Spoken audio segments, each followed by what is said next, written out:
Assalamualaikum warahmatullahi wabarakatuh. Gimana kabarmu hari ini? Baik semuanya? Alhamdulillah. Salam sejahtera untuk kita semuanya. Semoga kesehatan selalu diberikan kepada kita sehingga kita bisa beraktivitas dengan baik. Ketemu kembali dengan Pak Awi di Mapel KWU. Di materi baru kali ini kita akan membahas sistem produksi kerajinan dengan inspirasi artefak atau objek budaya lokal dengan subtema karakteristik, jenis, dan bahan kerajinan yang nantinya ini akan menjadi modal kita untuk membuat kerajinan berupa batik ekoprint. Coba ada yang tahu kerajinan itu apa? Kerajinan merupakan proses untuk membuat produk dengan menonjolkan fungsinya, baik itu untuk dipakai maupun sebagai pajangan dengan nilai estetika ataupun keindahan. Menurut Kajim, kerajinan adalah usaha yang dilakukan secara konstan dengan tekun, gigih, cekatan, dedikasi tinggi, serta memiliki daya juang untuk maju dalam membuat suatu karya. Kerajinan menurut fungsinya dibedakan menjadi dua. Yang pertama adalah fungsi pakai atau kerajinan yang hanya mengutamakan kegunaan dari benda yang dihasilkan dan memiliki nilai estetika sebagai tambahan agar lebih menarik. Contohnya kursi, meja, kemudian ada dipet dan lain-lain. Yang kedua, fungsi hias, yaitu kerajinan yang mengutamakan keindahan tanpa memperhatikan fungsi pemakaian dari barang tersebut. Contohnya ya ada lukisan, kemudian ada lagi hiasan-hiasan dinding dan seterusnya.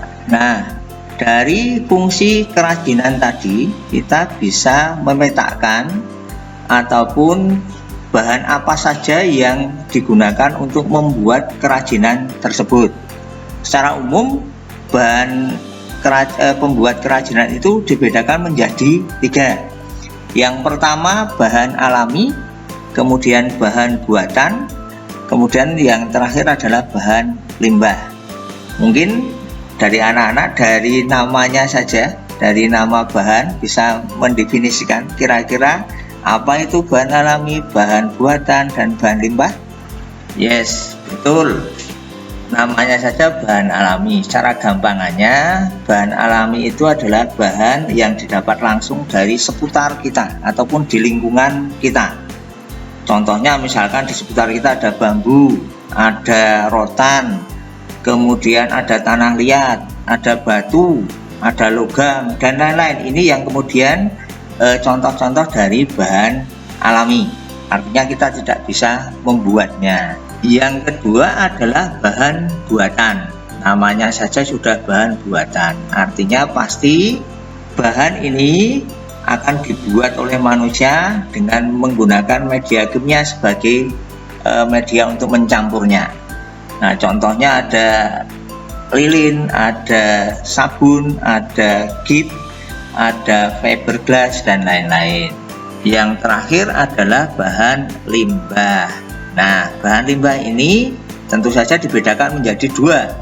Yang pertama adalah bahan limbah organik. Bahan limbah organik ini tentunya bahan limbah yang dapat dengan mudah diuraikan.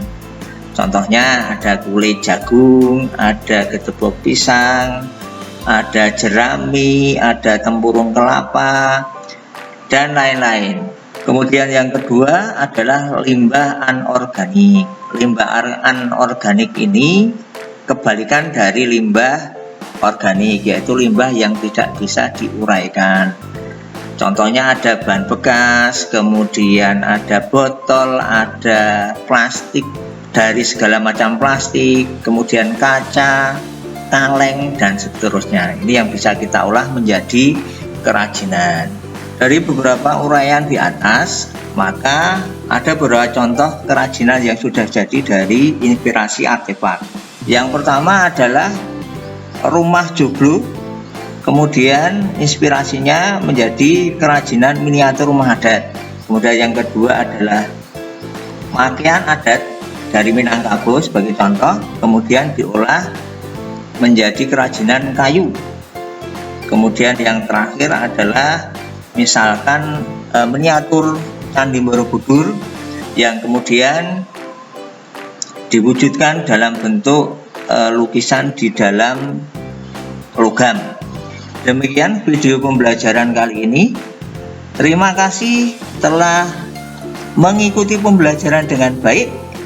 Jangan lupa selalu like, comment, share, dan subscribe channel YouTube ini.